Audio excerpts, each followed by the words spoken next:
Hey guys, tonight we're diving into something a bit different: insomnia in Victorian times. Yeah, I know, not exactly the most thrilling topic to kick off with, but trust me, it's a lot more fascinating than it sounds. Imagine this: it's the late 1800s, and you're a well-to-do Victorian citizen navigating the busy industrial streets of London. Or perhaps you're a wealthy lady of leisure in the countryside. You've got all the luxuries, elaborate tea sets, grand ballrooms, maybe even a few horses. Yet there's one problem you can't seem to shake: sleep, or rather, the lack of it. Insomnia was, believe it or not, quite a fashionable ailment in Victorian society. Not in a glamorous, I'm too busy to sleep way, but more in a, I've tried everything, including lettuce leaves, and still can't sleep kind of way. The idea of insomnia back then wasn't just about sleepless nights, though it was part of a larger cultural shift. The Victorians were living in a time of rapid change. The Industrial Revolution was shaking up their daily routines, and new societal pressures meant that people were expected to be more productive than ever. Yet, despite all the advancements in technology and medicine, sleep was this mysterious, almost unattainable luxury. No matter how many cups of tea you drank or how many naps you took, the elusive embrace of sleep seemed just out of reach. And of course, when sleep wasn't something you could easily achieve, you had to do something about it, right? Enter the strange, almost comical remedies that the Victorians turned to, like lettuce leaves, boredom, and even complete immobility. So, before you get comfortable, take a moment to like the video and subscribe, but only if you genuinely enjoy what I do here. I'd love to know where you're tuning in from and what time it is where you are. Helps me imagine what time zone you're in, or how hard you're trying to stay awake. Now, dim the lights, maybe turn on a fan for that soft background hum. And let's ease into tonight's journey together. As we set the scene, let's zoom in on just how this insomnia epidemic came about. You'd think that in an era of sprawling advancements, people would have it all figured out when it came to sleep. But surprisingly, no. In fact, Victorian society's views on rest were a bit, well, all over the place. Sleep wasn't just a nightly necessity, it was an art form. And not in the sweet dreams kind of way. Historians still argue whether this insomnia surge was caused by the growing stresses of industrialization, or whether it was more about the new medical trends of the time. What's clear, though, is that insomnia became an affliction, an ailment people needed to cure, even if it meant diving into some pretty strange remedies. Now, you might be thinking, well, there must have been some reliable solutions back then, right? Well, yes and no. It wasn't exactly a medical breakthrough, but more of a let's try anything and see what works kind of approach. And that's where lettuce leaves come in. Yes, you read that correctly. If you were a Victorian in need of some good rest, you might have been handed a bunch of lettuce leaves with instructions to rub them on your forehead or place them under your pillow. Lettuce, in its humble green form, was hailed for its sedative properties. You can almost picture some Victorian doctor in a stuffy office with high collars and monocles, confidently declaring, "Ah yes, lettuce. It's a cure for insomnia." Historians still debate just how lettuce made its way into sleep remedies, whether it was the mild sedative properties of lacticarium, a compound found in certain varieties of lettuce, or whether it was simply an odd but harmless folk remedy that gained traction. Whatever the case, lettuce was part of the cure for sleeplessness in a way that seems almost quaint today. But hold up, there's more. You probably won't survive this. I'm talking about boredom. Yes, in a time when people couldn't just turn on Netflix or scroll through their phones to pass the time, one of the most recommended cures for insomnia was to literally do nothing. That's right, boredom was prescribed as a remedy. Imagine being told to lie in a room, do nothing, and just let your mind settle. No books, no distractions. Just the sweet monotony of your thoughts. Historians still argue whether boredom was actually effective, or if it was simply a convenient excuse for the upper classes to indulge in what we now call resting on their laurels.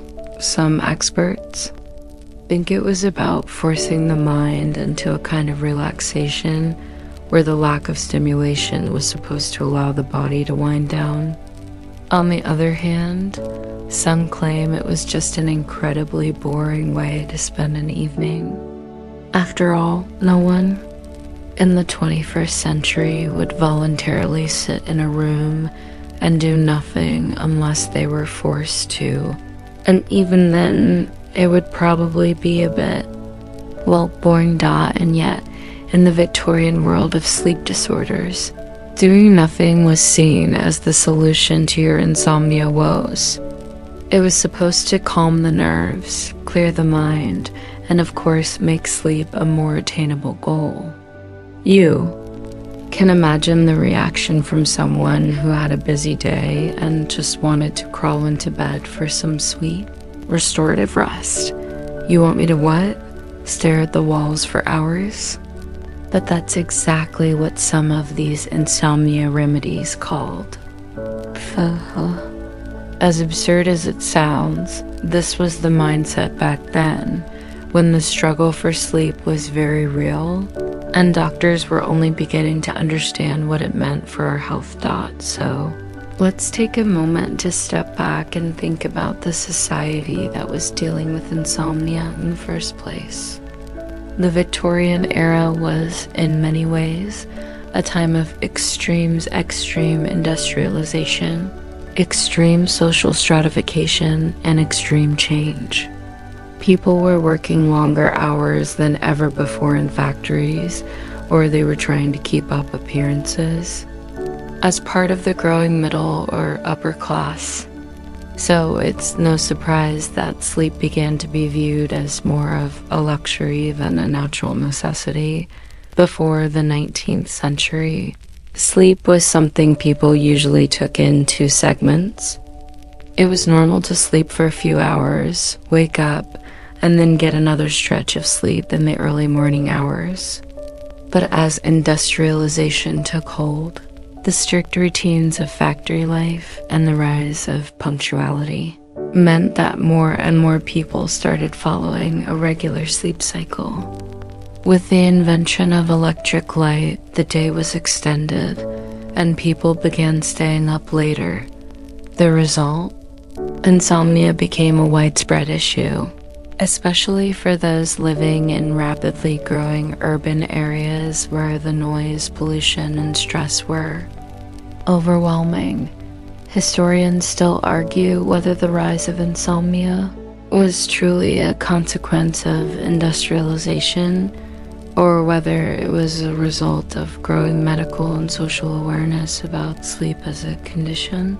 In any case, once insomnia became a widely acknowledged problem, solutions started to pop up like mushrooms after a rainstorm. But it wasn't just the upper classes who were affected. The working poor too were struggling with sleeplessness, albeit in different ways. Those toiling away in factories were exposed to harsh working conditions, terrible air quality, long hours, and physical exhaustion, but when the working day was done, their sleep wasn't much better. The rooms they lived in were small, overcrowded, and poorly ventilated, making the quality of rest they could get even worse. Unlike the upper classes, who could afford things like lettuce-based treatments or medical consultations, the working poor had to rely on whatever they could manage. And yet, despite their lack of resources, insomnia was a problem that crossed all class lines. This is where the growing medical community of the Victorian period came into play. Physicians of the time were still figuring out what sleep was, let alone how to cure insomnia. Their theories were a mix of old-school remedies and emerging scientific ideas, but they were genuinely baffled by the complexities of sleep. There was no real understanding yet of things like sleep cycles or the brain's role in rest. This was all before Freud started analyzing dreams and before the role of the nervous system was fully understood. Some of these physicians went so far as to prescribe the most ridiculous treatments in the name of science. For example, one remedy that gained popularity was called the rest cure. Dr. S. Ware Mitchell, a prominent American neurologist, was one of the leading advocates of this method. The rest cure prescribed a complete withdrawal from activity, with patients being confined to their beds for weeks at a time. The idea was that total rest, no mental or physical exertion, would somehow recalibrate the body and mind, allowing the person to overcome their exhaustion. But imagine being stuck in bed for weeks without anything to do except stare at the wallpaper. Sounds like the ultimate form of boredom, right? And that's exactly how it was supposed to work. The rest cure also included a strict diet, though. At least the food wasn't as bizarre as some of the other treatments. A key part of it involved eating small, plain meals designed to keep you as calm as possible, ideally without irritating your system. A patient's diet could even include warm milk, rice pudding, and the like. But it was less about nutritional benefits and more about calming the patient into submission. Historians still argue whether the rest cure was an enlightened approach to healing, or if it was just a method of controlling the patient's body and mind. Many of those who underwent it, often women suffering from what was then called hysteria, found the treatment to be more oppressive than restorative. But for others, it was a brief escape from the pressures of daily life. Speaking of escapes, let's move on to something that might sound a little more odd: boredom as a cure for insomnia. You see, it wasn't just about stopping physical activity. The mind had to be similarly subdued. No reading, no conversation, and certainly no excessive thinking. Just endless stillness. This wasn't just a personal choice, it was prescribed by some doctors as the key to conquering insomnia. You were meant to sit and stare. Maybe you could count sheep if you were feeling spunky, but that was about the extent of the mental stimulation allowed. It was essentially like an early form of meditation, except without the enlightenment part. And while the idea of doing nothing all day sounds a bit like what we do on weekends, the Victorians treated it as a medical intervention, believing that the stillness of the mind was necessary for recovery. In some ways, you could say that the Victorian approach to insomnia was a mixture of scientific experimentation and, well, just plain trial and error. While their understanding of sleep was primitive by today's standards, they weren't completely out to lunch. There was a genuine effort to understand the complexities of the body and mind. That they didn't have the benefit of sleep studies, brain imaging, or understanding how neurotransmitters worked. Instead, they had the mystical belief that rest itself, no matter how uninteresting or torturous it seemed, Was the answer dot by now? You're probably thinking, okay, so the Victorians were obsessed with sleep? But why all this talk about lettuce and doing absolutely nothing? Well, the truth is, the Victorian obsession with sleep wasn't just about seeking rest for the body, it was about controlling the mind. In this era, mental health was still in its infancy as a scientific concept. The link between rest and mental well-being wasn't fully understood, and as a result, sleep disorders like insomnia were often treated as mysterious, even dangerous. Afflictions. People believed that something as simple as a few sleepless nights could spiral into a full-blown mental breakdown to complicate matters. There was a massive cultural shift underway. The Victorian period was one of high expectations, particularly for women, who were often expected to uphold certain standards of moral and physical perfection. Resting, in a more traditional sense, could be seen as indulgent or lazy. So, people had to find ways to justify their sleeplessness and, by extension, their need for rest. That's where the rise of insomnia as a fashionable ailment comes in. If you couldn't sleep, it was no longer seen as a simple nuisance, but as something to be fixed, something that required cure, something that needed attention and care. Remember, the 19th century was a time of medical experimentation, and the line between treatment and quackery was often blurred. Doctors would recommend everything from herbal remedies to bizarre therapies like being wrapped in warm blankets while someone read to you, or even more ridiculously, sleeping under an umbrella to keep bad dreams away. It's hard not to imagine some poor Victorian soul lying in bed, clutching a lettuce leaf to their forehead, praying for a few hours of peaceful sleep. Historians still debate the impact of these remedies. Were they completely ineffective, or did they offer some comfort?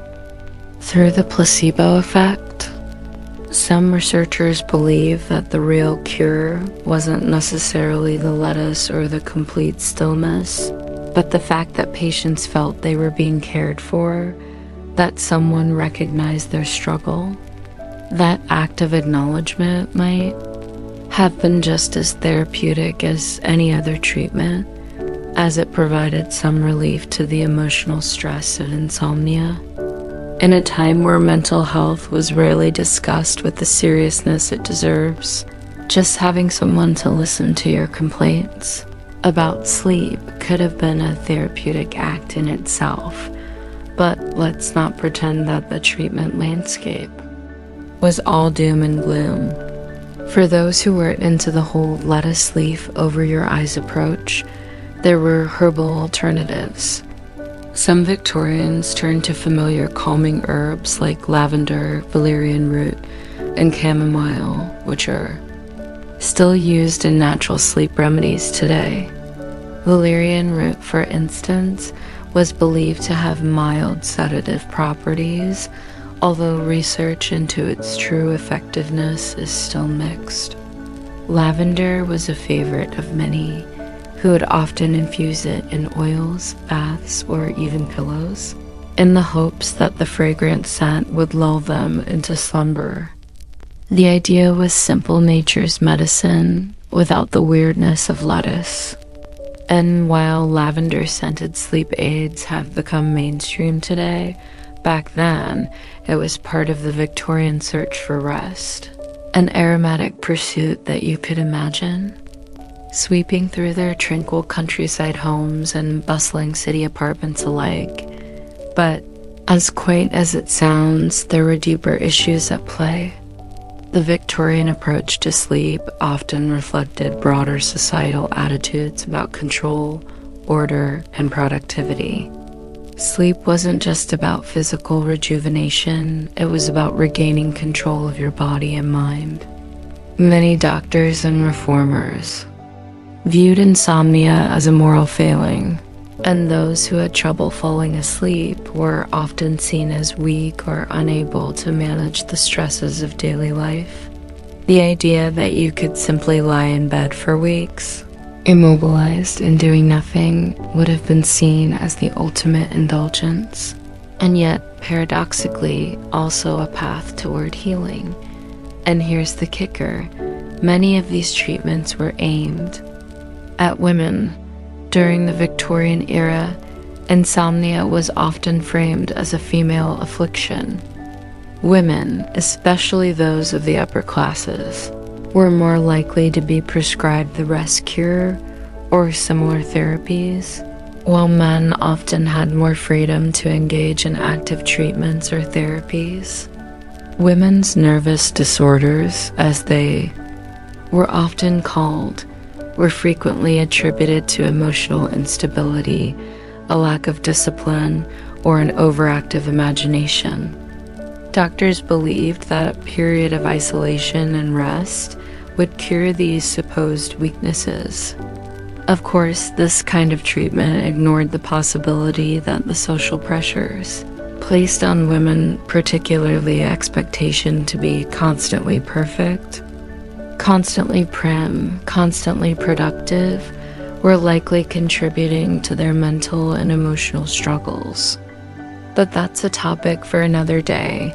Historians still argue about the effects of these treatments on women's autonomy during the Victorian period.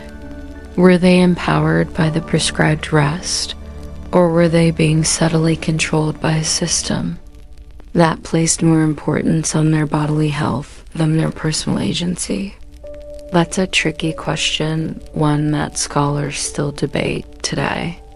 But whatever the answer, it's clear that sleep wasn't just a biological need. It was bound up with cultural values, gender expectations, and a growing interest in the human mind. In the meantime, let's go back to that image of the Victorian person lying in bed with nothing to do but think about their inability to sleep. They were caught in a world where their physical restlessness reflected a larger societal unease. To them, sleep wasn't just a peaceful escape, it was a battleground for their sanity, identity, and well-being. As strange as it may sound, their quest for sleep was intertwined with their quest for control in a rapidly changing world. And what did that control look like? In many cases, it came down to immobilization. Literally. Now, imagine you're stuck in that bed in a small, dimly lit Victorian bedroom. You've got the warm milk. You've got the strange, almost philosophical silence. And there, beside your pillow, perhaps a lettuce leaf or a sprig of lavender. It's been days now, and the doctors have told you that you must stay still, absolutely still, if you want to recover. You're under orders to let your mind rest, to stop thinking, to do nothing. And in your rest, you begin to feel the weight of your own mind questioning, what is happening? Why can't I sleep? Why does this feel like punishment? You've probably heard that insomnia is often a problem of anxiety and overstimulation, and it's true. But in the Victorian era, the notion of mental stimulation was different from how we see it now.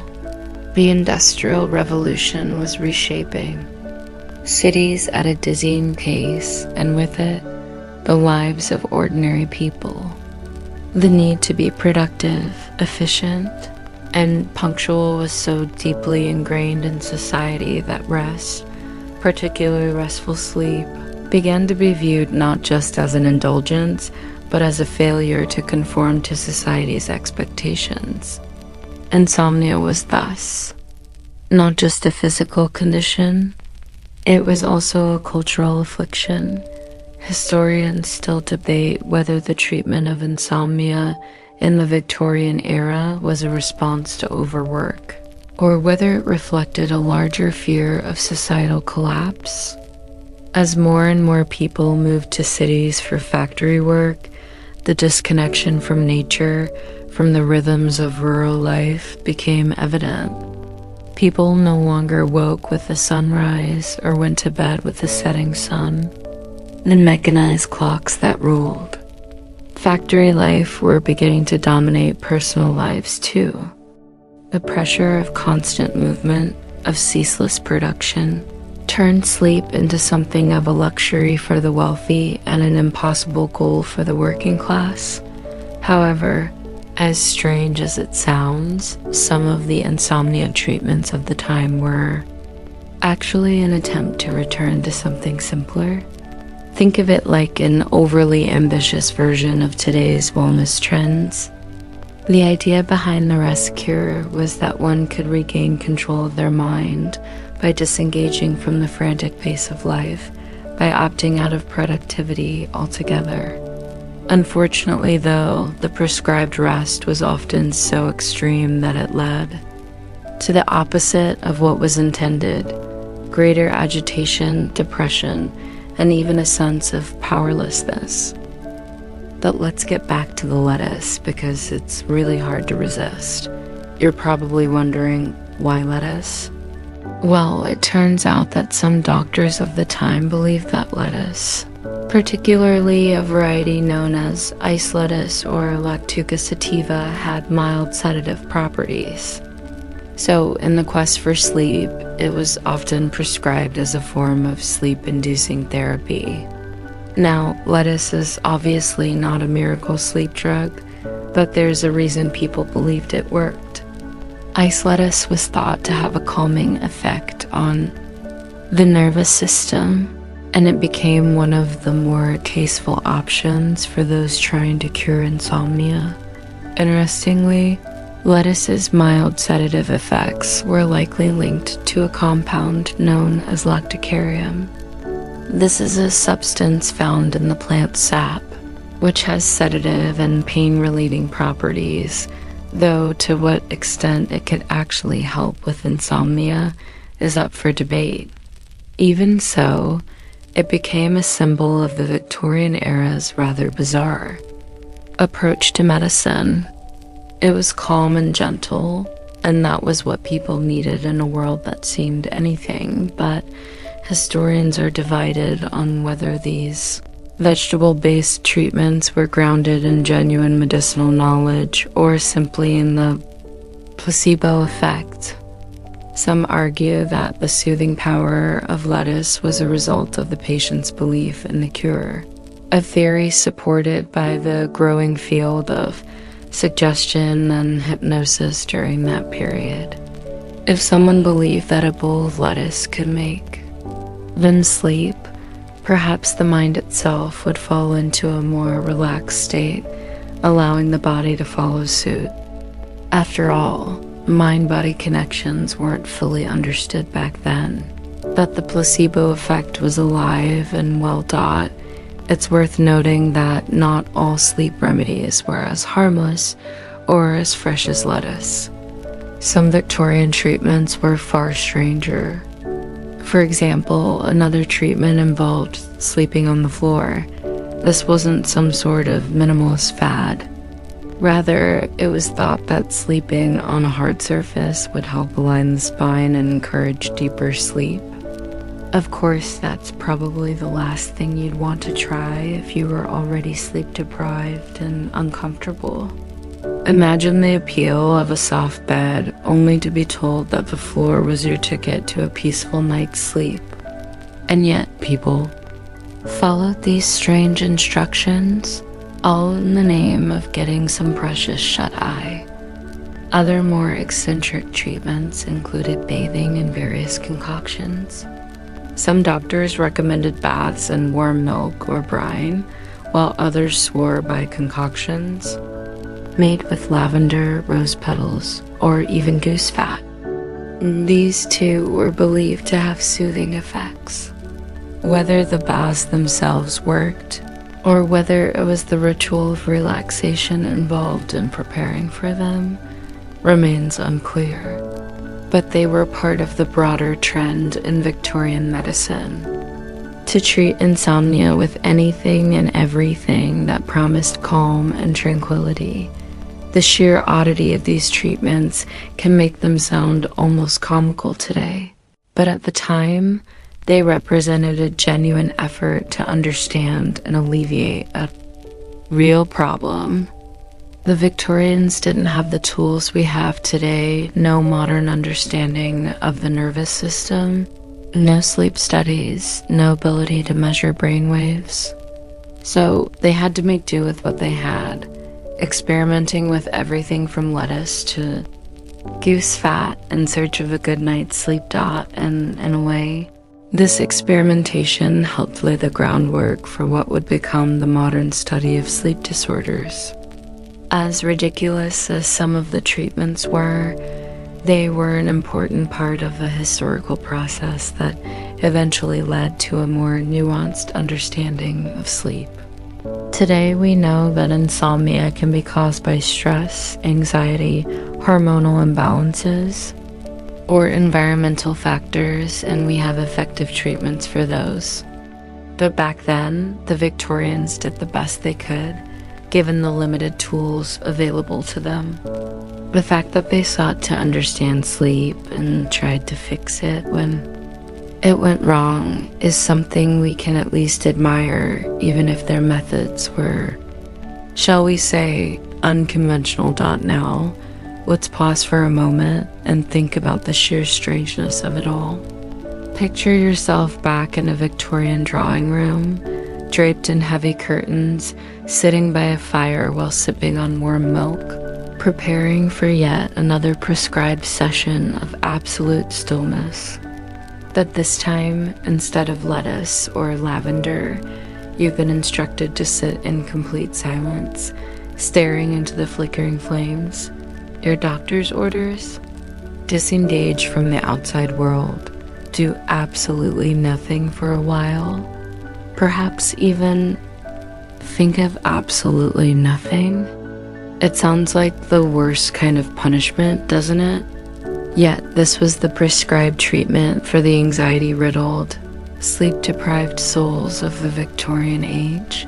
What's fascinating and a little depressing is that this notion of doing nothing wasn't seen as laziness back then. No, it was prescribed. Doctors thought that if the body could be forced to stop, the mind would follow suit, allowing the body to recover from the endless fray of daily life.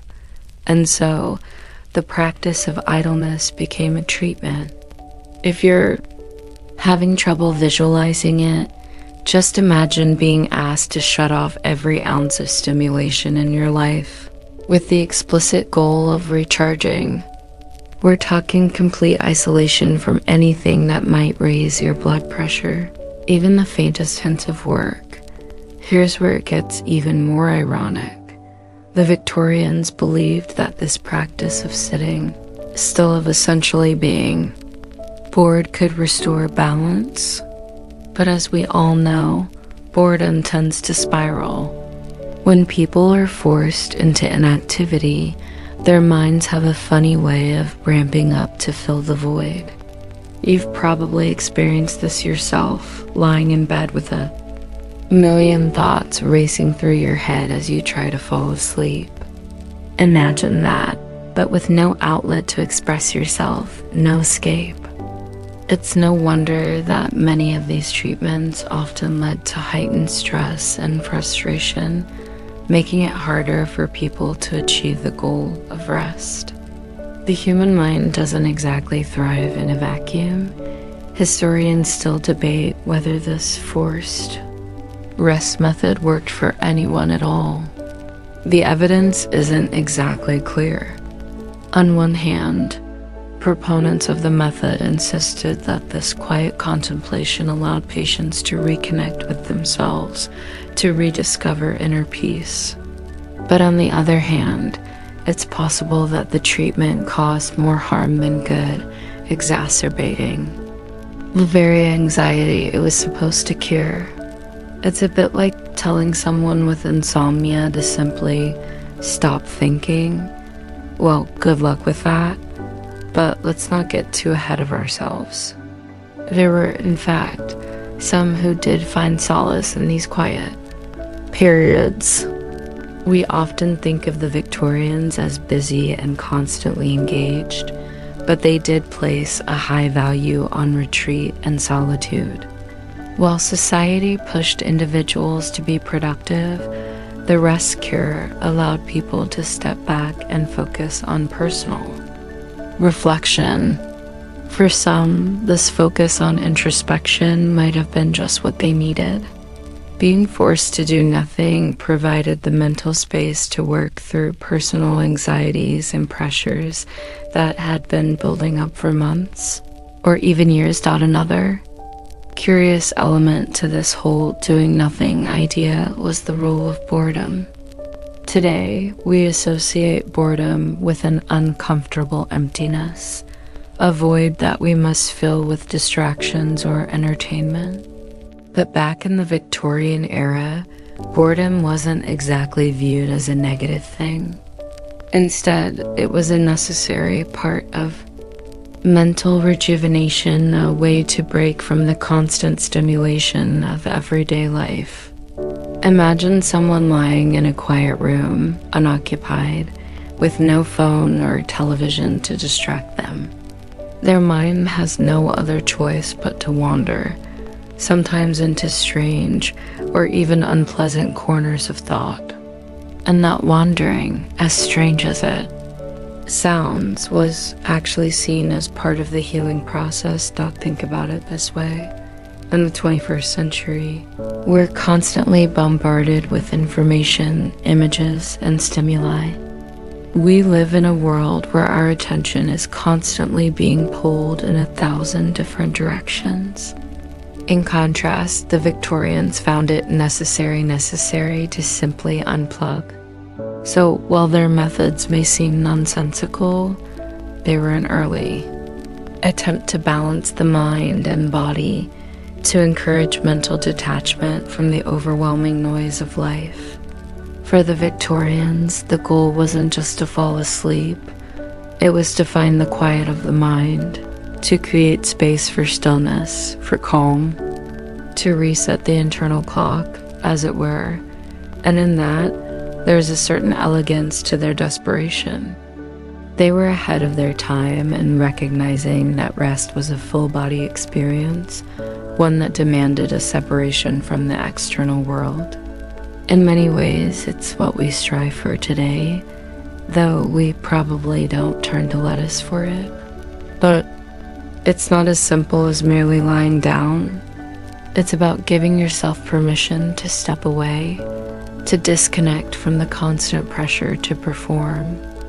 The Victorians had some misguided ideas, but their search for rest feels oddly familiar in today's world, where we're all striving for ways to unplug and find quiet in our overstimulated lives. Now, let's consider how society's view of insomnia and sleep in general continued to evolve during the latter half of the 19th century.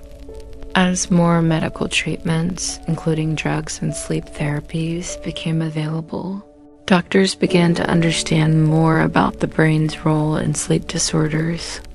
By the time the 20th century rolled around, treatments for insomnia had moved from the odd and unusual, hello, lettuce, to something more scientifically grounded. But the idea of doing nothing as a remedy would still stick around in certain circles. Even today, there are those who champion mindfulness meditation, yoga, and other forms of introspective rest as the ultimate cure for sleeplessness, proving that the Victorian quest for rest, no matter how absurd, was not entirely in vain. Historians still argue whether the rest cure was a step forward or a misguided attempt to treat a very real problem in a very wrong way. What we do know is that, whether it worked or not, the Victorians' approach to insomnia wasn't just about solving a medical issue. It was about understanding the need for a mental and physical break from the chaos of daily life. Now, let's delve a little deeper into the bizarre and, frankly, amusing contradictions that arose from Victorian attempts to conquer insomnia. Imagine, if you will, a time when sleep wasn't just a biological need, it was a moral obligation. The Victorians were obsessed with doing everything properly, and sleep was no exception. If you were struggling to get a good night's rest, it wasn't just a problem for your health, it was also a moral failing. Why aren't you sleeping? They might ask. You're not working hard enough, or perhaps you've been too indulgent. Insomnia became almost a shameful affliction. Don't think of it like this. A good Victorian citizen was expected to live by strict schedules, often dictated by the clock, and follow an orderly routine. But what happened when the body refused to cooperate? When you, in all your exhaustion, found yourself wide awake in the middle of the night, that's when the real trouble began. Not only were you losing precious sleep, but now your moral standing was under question. Were you lazy? Were you irresponsible with your time? Were you, heaven forbid, too interested in idle pursuits like reading novels, playing cards, or gasp socializing after hours? There's something deliciously cruel about the idea that you weren't just physically drained, but also morally deficient for not sleeping. Historians still argue whether this moral judgment of insomnia was a symptom of Victorian overwork or simply a result of their rigid social structure. Either way, the anxiety that accompanied sleeplessness was compounded by the fear of public shame. If you were caught in the act of being awake while everyone else was sleeping, it was as if you were betraying the rules of polite society. This is, of course, a stark contrast to the modern understanding of insomnia, which is increasingly viewed through a psychological or physiological lens, something that happens to almost anyone, no matter how hard they work or how virtuous they are.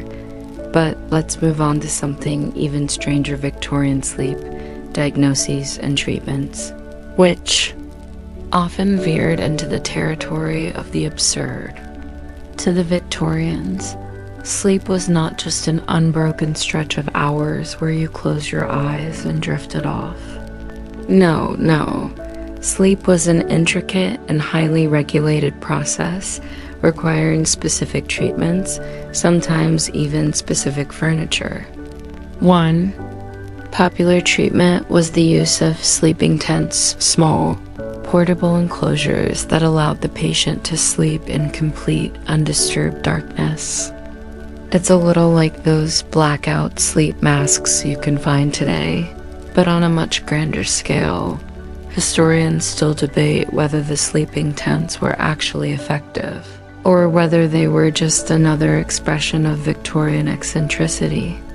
Some suggest that these tents were meant to recreate the conditions of a perfectly controlled, quiet environment, a place where the mind could rest without distractions. Others believe that they were more symbolic than anything else, a literal cocoon where the patient could retreat from the chaos of life. Either way, these tents were incredibly popular among the upper classes. Who could afford to create such controlled conditions for their slumber? Now, imagine being confined to one of these tents, unable to move freely, your only company the oppressive. Silence. You've probably heard the phrase cabin fever. Well, it's possible that sleeping in one of these tents led to a kind of mental agitation rather than rest. It's almost a cruel irony that the more the Victorians tried to isolate their patients from external distractions, the more they may have heightened their internal stress. But hey, they didn't know that back then, did they? But not all Victorian. treatments were confined to the bizarre world of sleeping tents or lettuce leaves. Some of the most peculiar sleep cures involved lunar cycles. Yes, that's right, astronomy played a role in sleep regulation.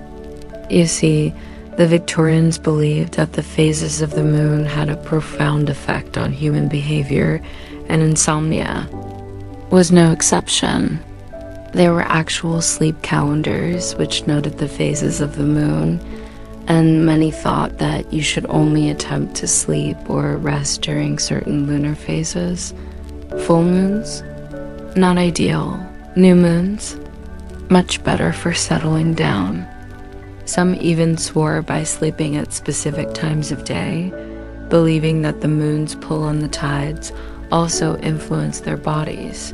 Historians still debate how seriously this lunar theory was taken. Some argue that it was simply a fashionable superstition of the time, like a Victorian equivalent of reading your horoscope, while others believe that it was a legitimate attempt to align sleep patterns with nature's cycles. Whatever the case, it's a reminder of how, even in the age of industrialization, many people still looked to the natural world for answers to their most pressing problems. The connection between human behavior and the stars was alive and well. Whether or not the science supported it now, let's not forget about the many other cures the Victorians tried. From the use of opium to the application of soothing herbal compresses, sleep was a kind of trial and error process. The difference between now and then, of course, is that today we have a much more refined understanding of the body's sleep cycles. Back then, it was a crapshoot. The Victorian approach to insomnia was more about trial and error, throwing every possible treatment at the problem and seeing what stuck. But it's not all hopeless, because there were some real advancements during this time, while the rest. Cures and bizarre remedies often led to frustration. The work of Victorian physicians and psychologists eventually laid the groundwork for modern sleep medicine. Sleep became a subject of study, not just a malady to be treated with random concoctions. Though the methods may have been primitive by today's standards, these early attempts at diagnosis and treatment contributed to a better understanding of sleep disorders. Historians still argue whether the Victorians were ahead of their time in some ways or hopelessly misguided in others. But one thing's for sure, their obsession with sleep and their unusual remedies were in some of the wellness movements we see today. In a world full of caffeine and sleepless nights, the Victorian quest for rest seems strangely relatable. After all, who hasn't tried a gimmicky sleep remedy at some point in their life, right? By now, you're probably wondering, how did the Victorians go from lettuce and boredom to actual advancements in sleep science?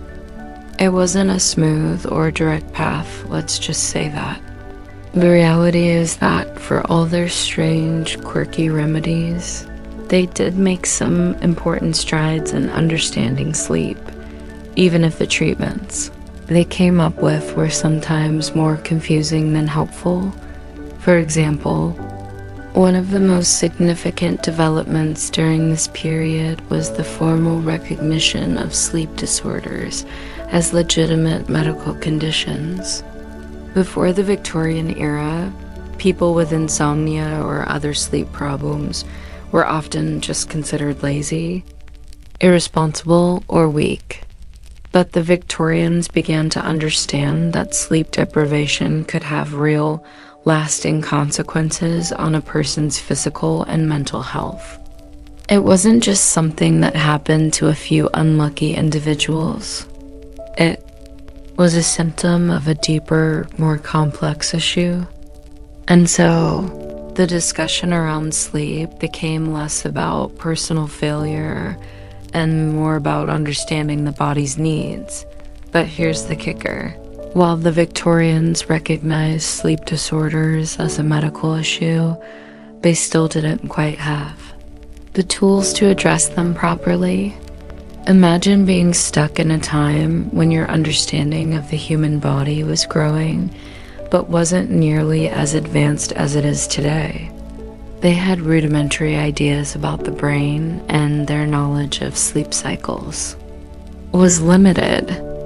For example, while modern science knows about REM sleep and the stages of sleep, the Victorians could only theorize about what might be happening inside the brain during those long, restless nights. One particularly fascinating, and at times downright weird treatment was the use of sleeping pills, but not in the way you might think. In the late 19th century, one popular form of sleeping aid was bromide. Now, bromide was actually a salt, but when used as a sedative, it had a calming effect on the nervous system.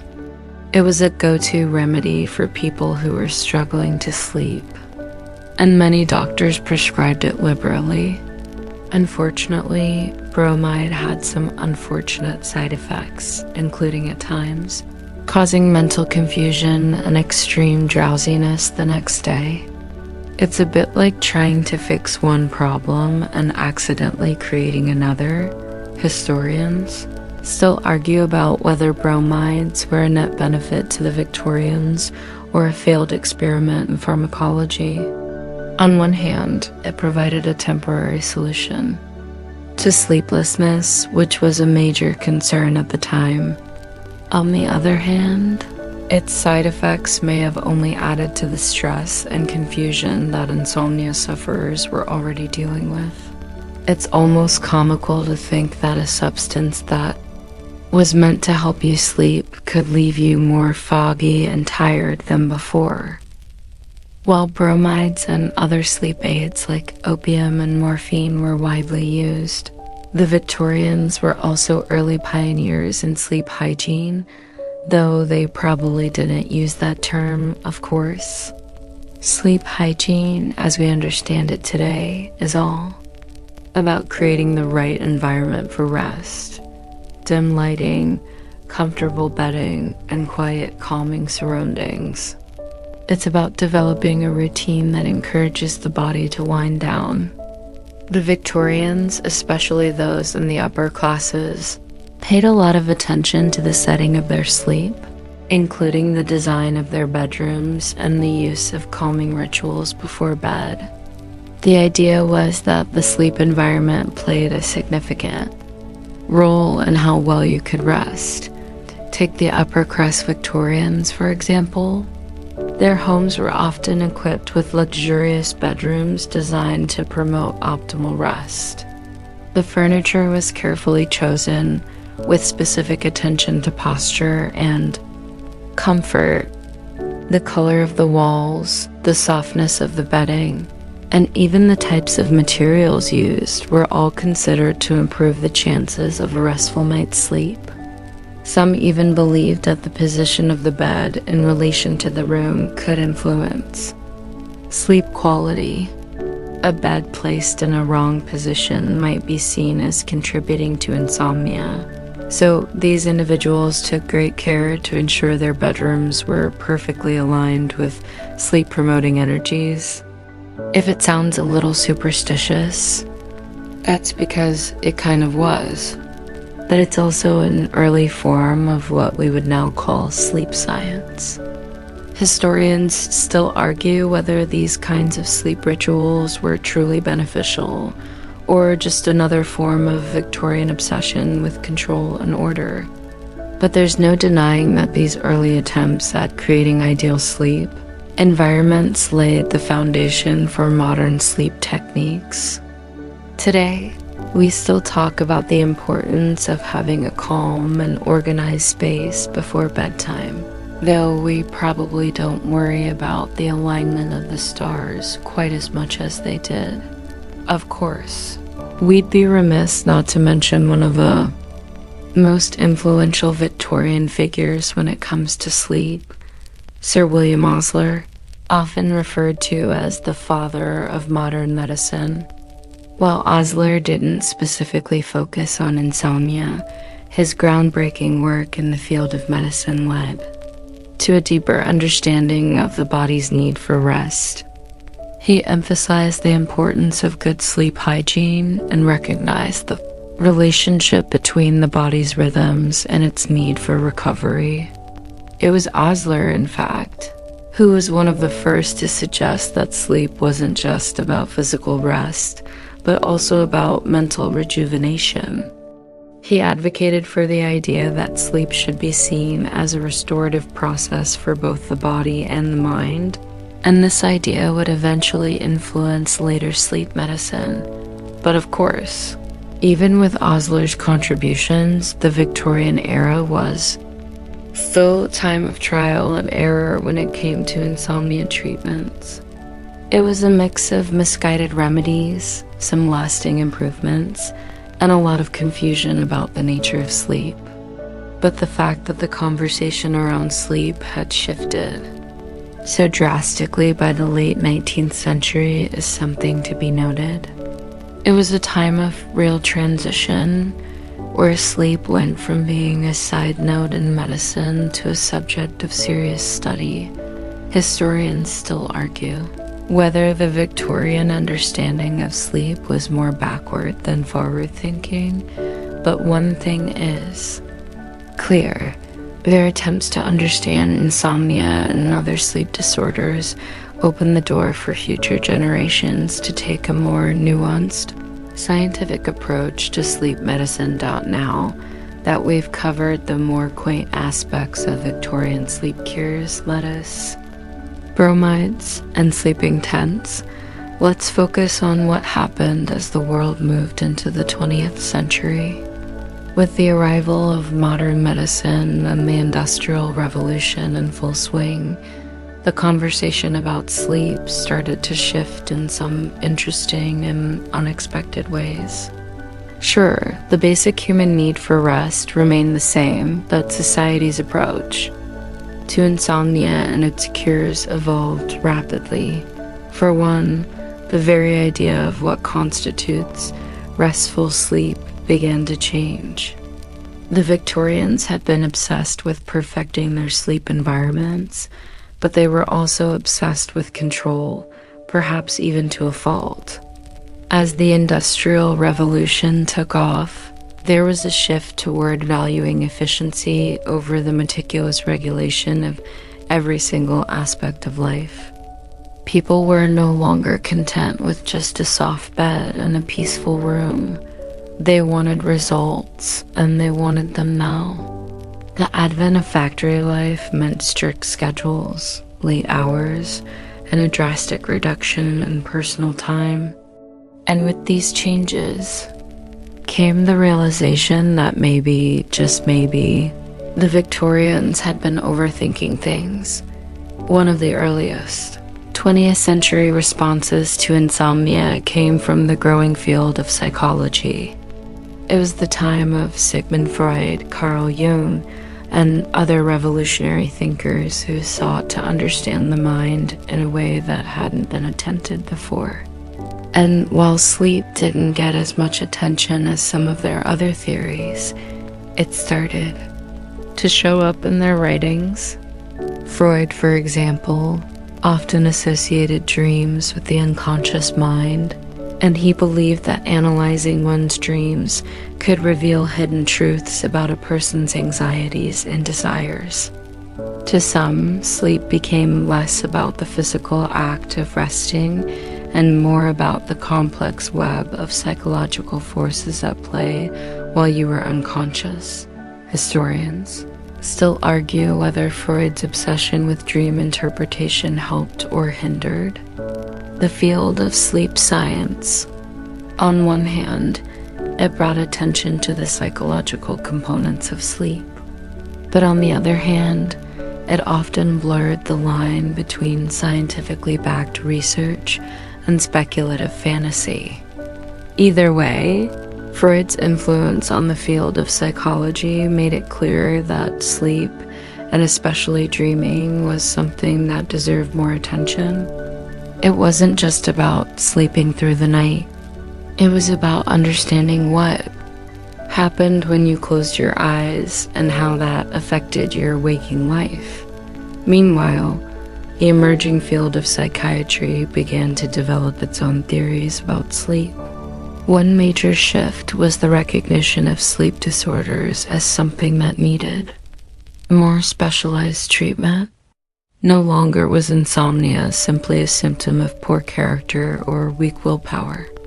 Instead, it was seen as a condition that could be treated with a variety of medical approaches, from psychotherapy to medication.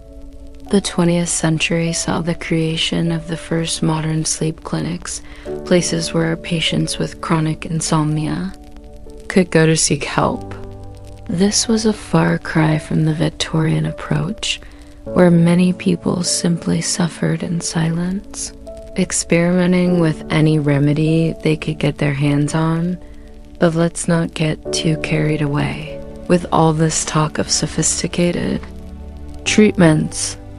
After all, we're still talking about a time when medicine and technology were advancing rapidly, but weren't quite there yet. Enter the fascinating realm of early 20th century sleep aids. This was the era of the sleeping pill boom. The medications that had been used by the Victorians, like bromide and opium, were just the beginning. In the 1920s and 1930s, pharmaceutical companies started experimenting with new, more potent sedatives. One of the most famous was the introduction of barbiturates, which promised to knock you out cold in a matter of minutes. They were the go-to sleeping pill for much of the 20th century, and they became known for their ability to induce deep, dreamless sleep.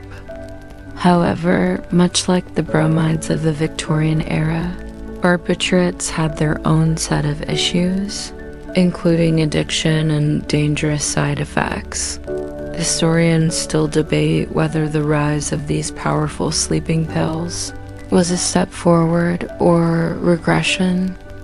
On the one hand, they allowed people to find immediate relief from sleeplessness. On the other hand, they encouraged a reliance on pharmaceuticals that, in hindsight, had disastrous consequences for many users. For a time, barbiturates seemed like the holy grail of sleep medicine. But just like the Victorian obsession with lettuce and tents, the dream of a simple, easy cure eventually proved to be far more complicated than anyone had imagined. But let's pause for a moment to consider an even more intriguing angle: how insomnia began to be viewed as a luxury problem in the 20th century.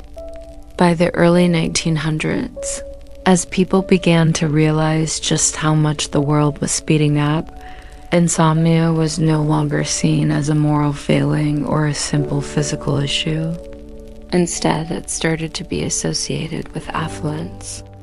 Insomnia was now, in a twisted way, a sign that someone had too much on their plate, too many responsibilities, too many late-night meetings, too many financial worries.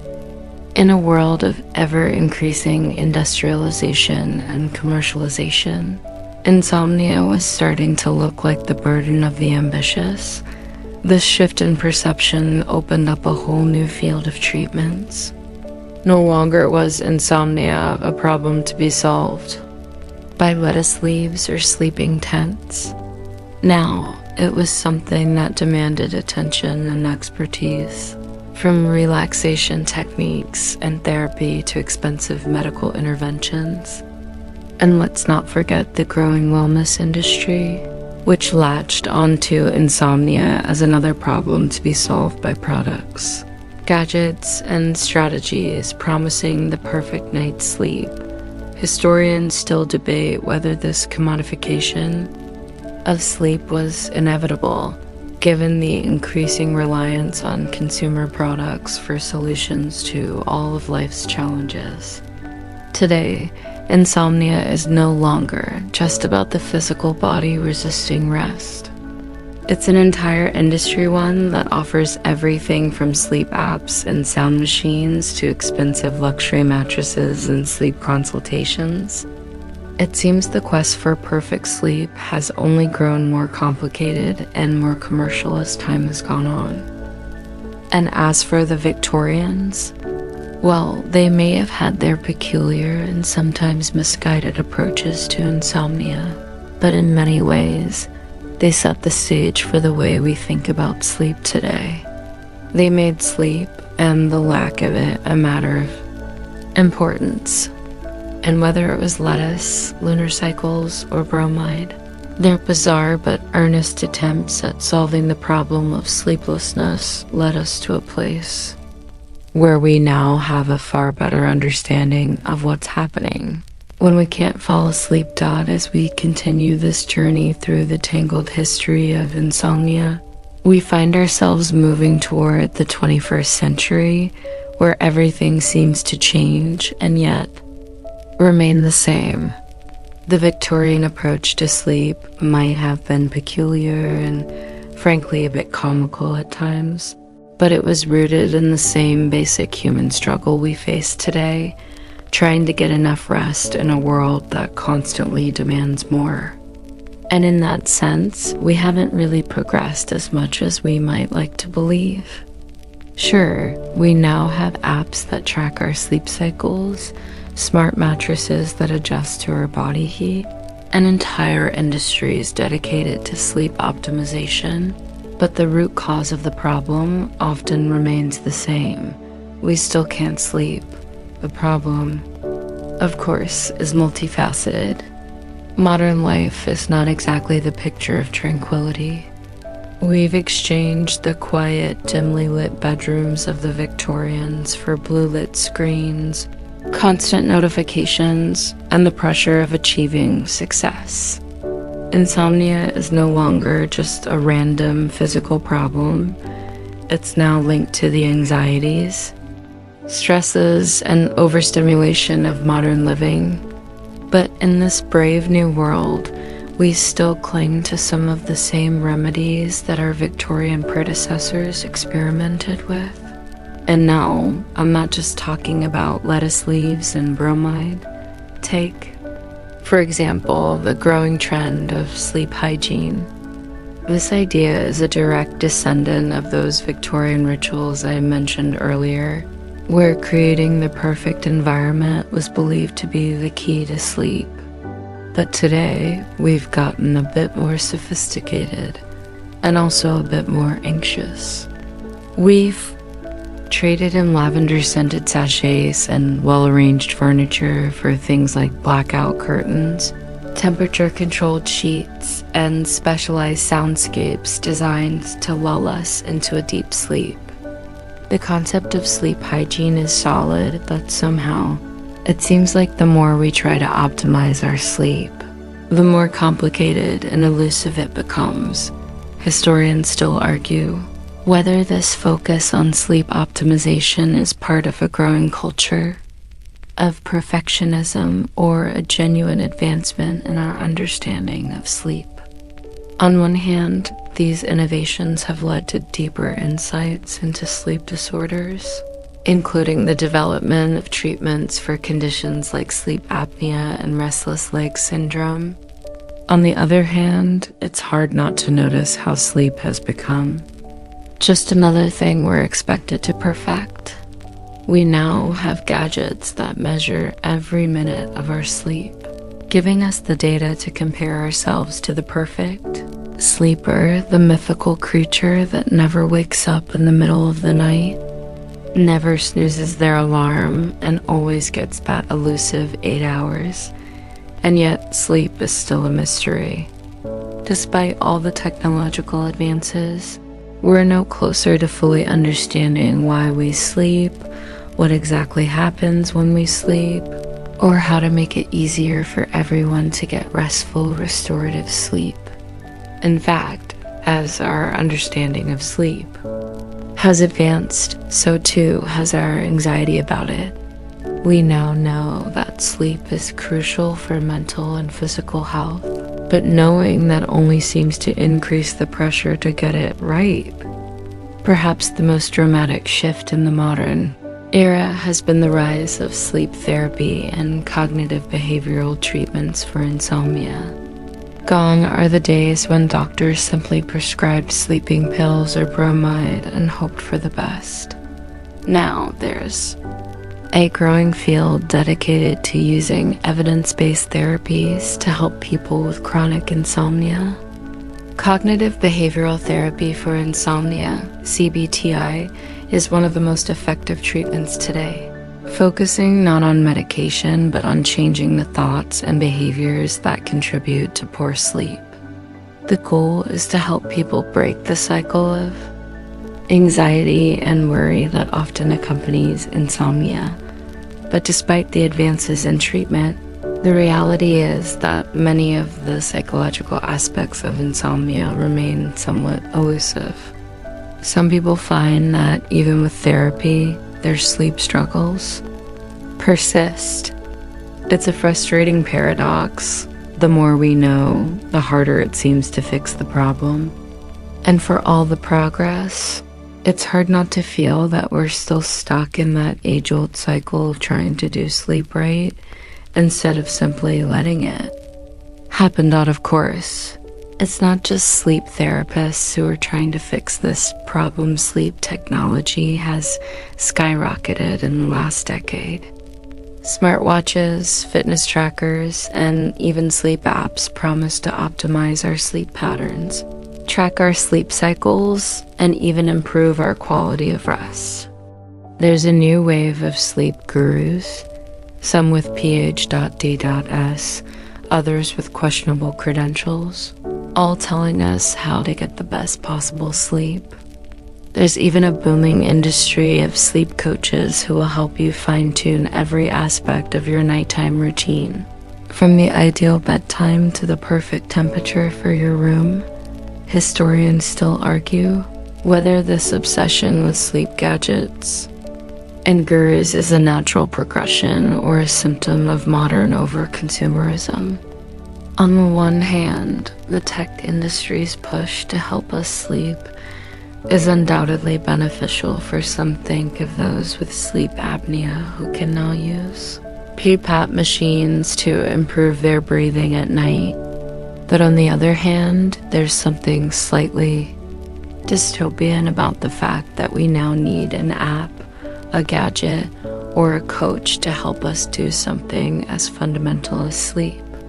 It's as if we've outsourced yet another part of our humanity to technology, making something as simple and natural as rest just one more item on the to-do list. But this obsession with sleep doesn't stop at gadgets and therapies.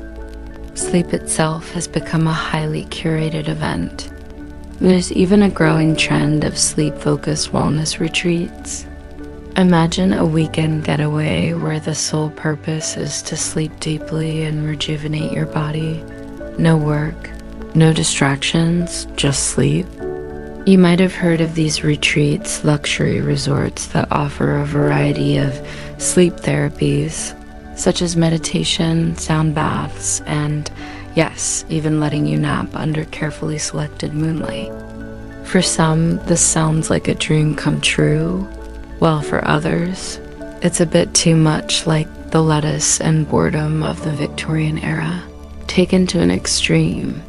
Historians still debate whether this new obsession with sleep luxury is a sign of society's increasing need for self-care or just another form of overindulgence.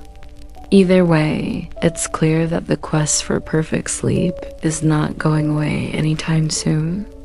The irony, of course, is that despite all our modern knowledge and technology, we're still struggling with the same basic problem the Victorians faced. How can we get some good, restorative sleep in a world that's anything but restful?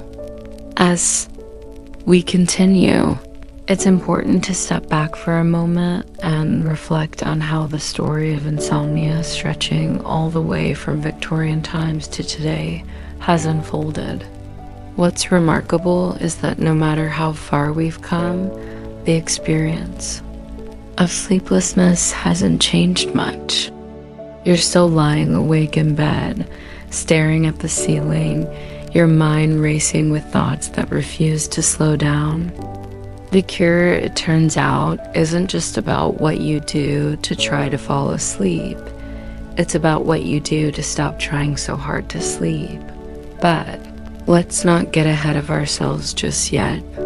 Before we dive into modern solutions and the psychology behind sleep, let's take a moment to appreciate how our perceptions of sleep have shifted throughout history.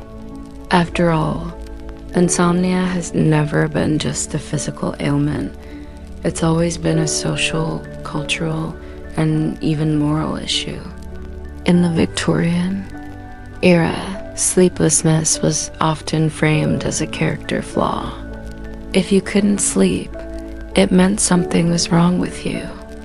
Whether you were too anxious, too self-indulgent, or simply overworked, insomnia was a sign of moral or physical weakness. Fast forward to today, and that view is mostly gone. The stigma surrounding sleeplessness has lightened insomnia is no longer a moral failing. Instead, we see it as a medical condition. But interestingly, while we now have scientific explanations and therapies, the pressure to sleep has only increased. If you can't sleep, well, now there's an entire industry to help you fix that.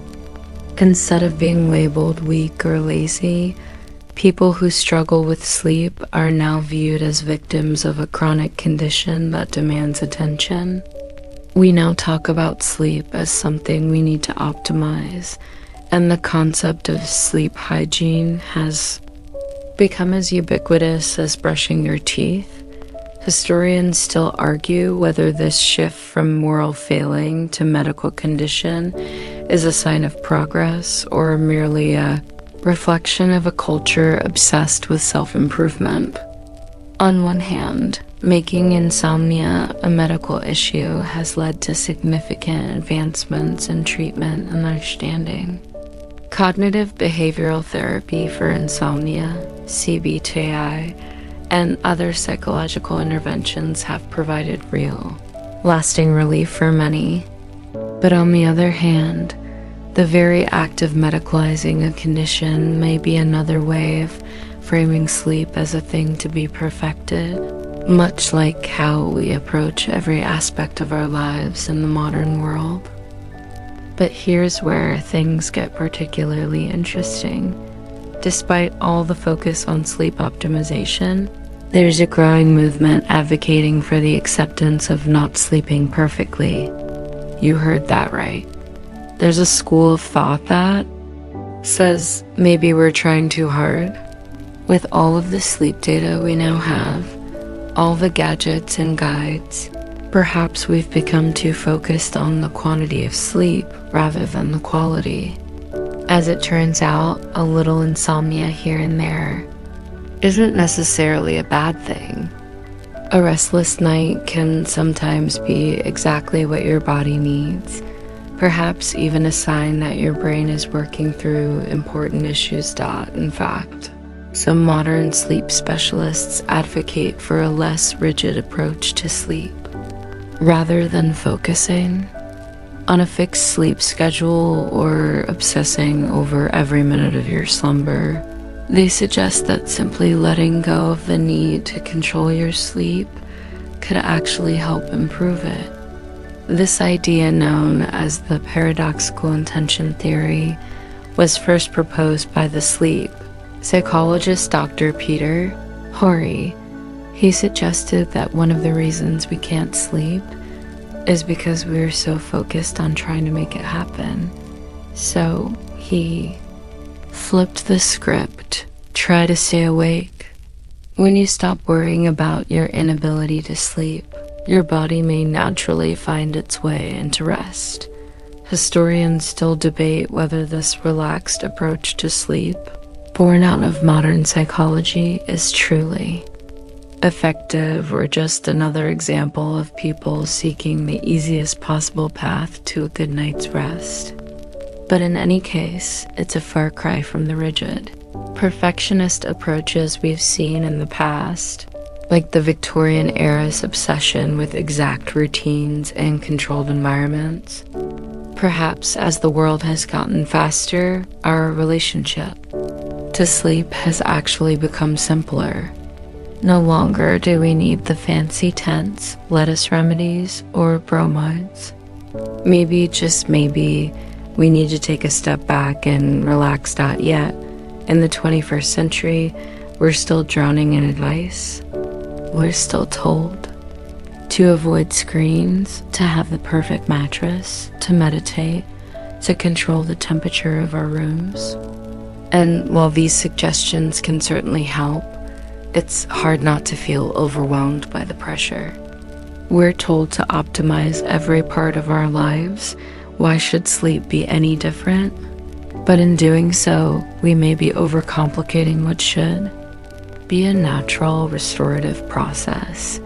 What we don't often talk about is how technology has, in a way, exacerbated our sleep problems.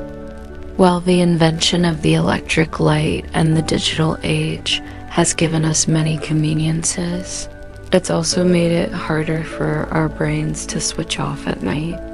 The blue light emitted by screens tells our brain it's still daytime, which messes with our circadian rhythms and makes it harder for us to fall asleep. In the Victorian era, people didn't have to worry about scrolling through Instagram late into the night. They just had to deal with a lack of sleep caused by boredom or worry. But today, now we have to contend with the 24/7's hustle culture, constant distractions, and the addictive pull of technology. Historians still debate whether this constant engagement with technology is ultimately a net positive or a net negative. On the one hand, technology allows us to access an infinite amount of information, communicate with people around the world, and streamline so many aspects of daily life.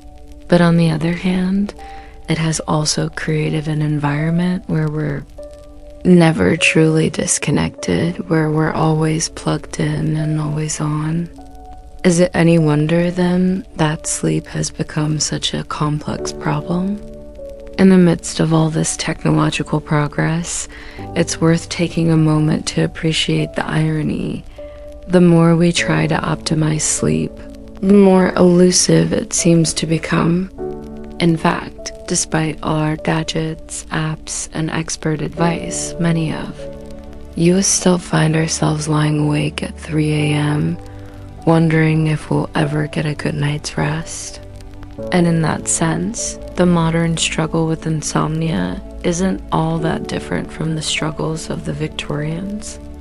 We may have more knowledge and more tools at our disposal, but we're still trying to navigate the same age-old issue: how to get some peaceful sleep in a world that never stops as we find ourselves in the 21st century, facing the ever-evolving challenges of insomnia.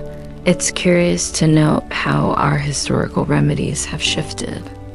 From lettuce leaves to bromide-laden tonics, the Victorian era had a particular fondness for odd and often amusing treatments for sleeplessness. Yet when you really think about it, their approach wasn't all that different from what we have today, attempting to force a natural process into something more controllable. The Victorians sought sleep through artificial means, just as we often do now, though the methods have certainly changed. Let's talk about the simple concept of lettuce. Yes, lettuce of all things, because surprisingly, this leafy green had a starring role in many Victorian sleep remedies. The idea was that lettuce, particularly the variety known as Lactuca sativa, the common garden variety, contained a compound known as lacticarium. This substance, often referred to as lettuce opium was believed to have mild sedative properties, helping with insomnia and anxiety. The Victorian population, with their penchant for both herbal remedies and peculiar treatments, would brew up lettuce tea, or sometimes just nibble on the leaves before bed in the hope of falling asleep. Historians still argue whether this odd remedy had any true effect, or whether it was just a placebo for a time when medical knowledge wasn't as advanced. Some experts suggest that the calming effect of lettuce may have been psychological, a simple comfort to an anxious mind. Others believe there might have been a tiny bit of truth to the claim, as lactocarium does contain trace amounts of compounds that could have mildly sedated the brain. Regardless, it's one of those bizarre yet oddly charming instances of historical sleep treatment. Of course, the question of whether lettuce truly worked brings us to the larger discussion of placebo effects. Today, we're more aware of how the mind can influence the body, especially when it comes to medical treatments. The very act of believing in a remedy can sometimes be enough to make it effective. In fact, many modern treatments for insomnia, from herbal teas to aromatherapy, may work in part because people believe they will work. And while that may sound simplistic, there's a wealth of evidence showing how the placebo effect can be a powerful force in improving sleep. But what makes the Victorian lettuce remedy so fascinating is how it ties into the broader idea of human ingenuity in the face of a problem we've been grappling with for centuries. How do we force ourselves to sleep when our bodies simply won't comply? The Victorians didn't have the scientific understanding of the brain and sleep that we do today, but they were creative in their approach. They experimented, tried odd concoctions, and relied on a range of sometimes untested theories. In that respect, they weren't so different from us. Today, we have sleep tracking apps, melatonin supplements, and even sleep-inducing playlists, but the core goal was the same: trying to force something that should come naturally. Interestingly, the broader concept of trying to force sleep wasn't just about herbs or potions. The Victorians, ever obsessed with routine, believed that regularity was the key to good sleep. They didn't rely on just one thing to fix insomnia, but instead adopted a comprehensive strategy. Much like today's wellness gurus, they adhered to a regimen of activities designed to regulate the body's rhythm, such as cold baths, warm milk before bed, and even wearing special nightcaps.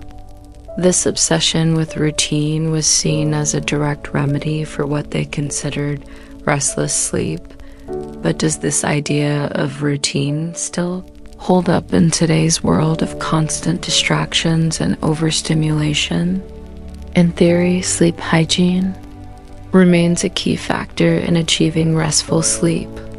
Having a regular bedtime, avoiding caffeine, and engaging in calming activities before bed are still some of the best recommendations for improving sleep quality.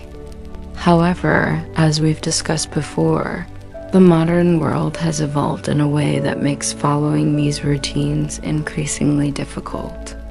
The advent of artificial lighting, followed by the rise of screens and the omnipresence of digital media, has created an environment where our natural circadian rhythms are often at odds with our daily habits. In this way, the Victorian notion of routine, once so helpful in ensuring good sleep, has become something of a double-edged sword. Historians still argue whether the overemphasis on routine in the modern era is part of a larger societal shift toward perfectionism and control. Some believe that modern society's obsession with perfect routines and optimized Sleep is simply a symptom of a broader culture that values productivity over well-being.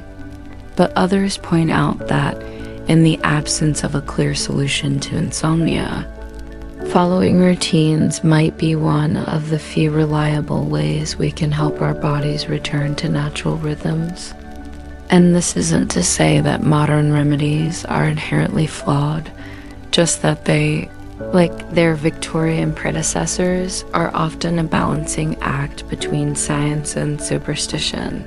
For instance, the Victorian obsession with boredom as a cure for sleeplessness now sounds almost comical. They believed that the dullness of life itself could induce sleep. Simple, repetitive tasks were considered perfect for quieting the mind. Writing letters, sewing, and even sitting in silence were viewed as antidotes to insomnia. And if you couldn't sleep, they suggested, you should engage in less stimulating activities, not more. It's as if they knew in a roundabout way that the more you try to sleep, the harder it becomes. In this respect, boredom was an early form of modern sleep advice. Stop trying so hard to sleep. It's an idea that resonates today. While we have a multitude of ways to force sleep trackers, calming essential oils, guided meditations, sometimes the best way to fall asleep might be to simply give up on the idea of sleeping altogether. The more we try, the more we stress, and the more we stress, the harder sleep becomes. In some ways, the Victorian approach to sleep was not so far from the methods promoted today in mindfulness and sleep therapy. Accept the moment. Let go of expectations, and sleep will eventually come. Historians still argue whether our modern, overcomplicated sleep solutions are truly any better than the simple boredom and lettuce that the Victorians relied on. Is it possible that in our quest for scientific understanding, we've overlooked the simple, natural processes that once helped people sleep? Or perhaps have we simply traded one set of inefficiencies for another? As we drift through the details of the Victorian era's sleep remedies, it becomes increasingly clear that while their approach may seem quaint or even absurd to modern eyes, many of their methods had an intuitive grasp of the human mind. Despite their somewhat limited scientific understanding, the Victorians were aware that sleep is more than just a biological necessity. It's also deeply connected to the mind's environment, to the emotions, and to the rhythm of daily life. And while today we have sophisticated sleep studies and cutting-edge technologies at our disposal, we might be overlooking something fundamental that the Victorians knew all too well: the importance of calm, simplicity, and routine. One of the most intriguing aspects of Victorian sleep culture was their use of environmental cues to encourage rest. While today's sleep industry has perfected the art of mattress firmness and pillow height, the Victorians relied on something far simpler: the ambience of their surroundings. They believed that a peaceful, undisturbed room, one free from excess, light, noise, and stimulation, was essential for good sleep. This sounds almost too basic to be revolutionary, but in a world filled with bustling activity, gas lamps, and the early stirrings of industrial noise, it was crucial to create a sanctuary of stillness. To this end, it wasn't uncommon for Victorian bedrooms to feature heavy drapes to block out light, soft rugs to dampen sound, and thick, cozy blankets to create a sense of security. They knew that an overly stimulating environment could keep the mind racing and the body restless. In fact, it was said that some of the wealthier Victorians would go so far as to hire night watchmen to ensure that no sound or disturbance would disrupt their sleep. Though most of us today don't have the luxury of a personal night guard, it's worth noting that modern sleep scientists often echo this advice. Keep your sleep environment as quiet and dark as possible. Historians still debate whether the Victorians' obsession with controlling their sleep environment was a reflection of their broader need for order in a rapidly changing world, or whether it was simply a pragmatic response to the daily challenges of urban life. Some argue that the elaborate efforts to block out the outside world were, in a way, an early form of escapism, a desire to retreat into a quiet, controlled space amid the chaos of industrialization.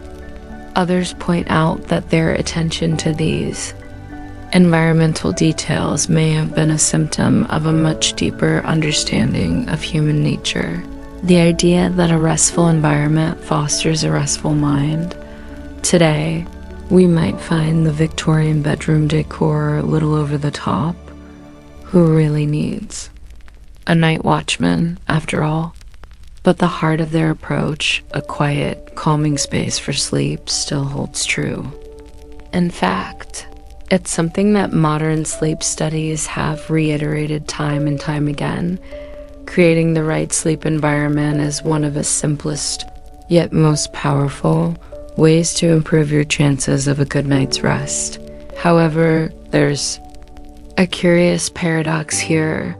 While the Victorians were experts at curating the perfect sleep environment, their overall approach to insomnia wasn't always as effective as they thought. Take their reliance on boredom, for example. It sounds like good advice: slow down, take your mind off the stress, and let your body naturally transition into sleep. But how does one truly force boredom? In practice, many people struggle to quiet their minds. They'd spend hours trying not to think about the very thing they couldn't stop thinking about: how to fall asleep. The constant internal pressure to sleep only made things worse. Sound familiar?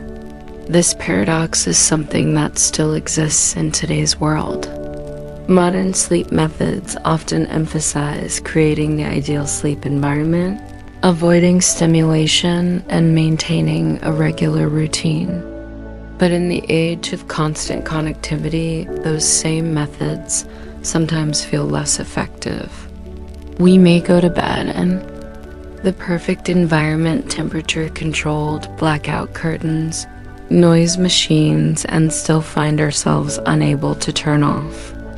And when the mind starts racing, when you start thinking about how badly you need sleep, you've already set yourself up for a sleepless night, historians still argue. Whether the mental strain of trying to sleep is a recent phenomenon or whether it's been present throughout human history, some scholars suggest that sleeplessness is a natural part of the human experience, an intermittent state that we've always had to manage. Others believe that modern society has exacerbated the issue. Our 24-hour access to information and social media has made it harder for us to disconnect and unwind at the end of the day.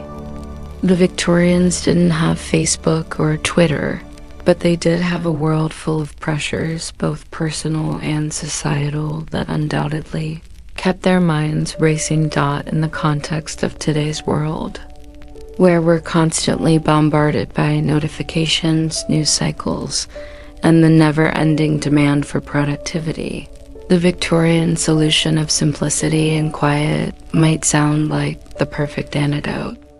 Yet the question remains, can we truly unplug in the same way they did? The digital age has changed everything, from our sleep environments to the very ways we interact with time itself. Take the modern obsession with tracking sleep. Today, many people wear gadgets to monitor their sleep cycles, using data to adjust their habits and routines.